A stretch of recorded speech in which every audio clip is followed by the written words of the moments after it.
ওমরের সফলতার গল্প। গাজীপুরের এক গ্রামে জন্ম নেওয়া সাধারণ পরিবারে বড় হওয়া ওমরের জীবনে ছিল না কোনো বাড়তি সুযোগ, কিন্তু ছিল অসীম স্বপ্ন আর নিজের কিছু করার ইচ্ছে। ছোটবেলা থেকেই সে নিজের পরিবারের দুঃখ কষ্ট দেখেছে, আর সেই থেকেই তার মনে জন্ম নেয় পরিবর্তনের আগ্রহ। মাত্র একটি মোবাইল ফোন হাতে নিয়েই ওমর শুরু করে তার স্বপ্নযাত্রা। দিনের পর দিন ছোট ছোট ভিডিও বানাতো, কখনো কমেডি, কখনো গল্প, কখনো বাস্তব জীবনের ঘটনা। প্রথম দিকে কেউ তাকে চিনত না, অনেকে হাসাহাসি করত, বলতো এতে কিছু হবে না।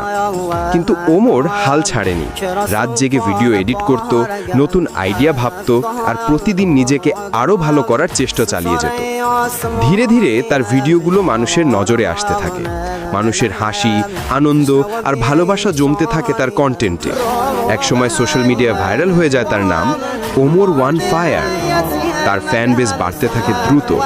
ইউটিউব, ফেসবুক, টিকটক সব জায়গায় ছড়িয়ে পড়ে তার পরিচিতি। শুধু জনপ্রিয়তাই নয়, এর সাথে যুক্ত হয় আয়ের পথ। পরিবারে আসে সুখ। ওমর নিজের পায়ে দাঁড়ায় আর বুঝতে পারে পরিশ্রম কখনো বিফলে যায় না। আজ ওমর হাজার হাজার তরুণের অনুপ্রেরণা।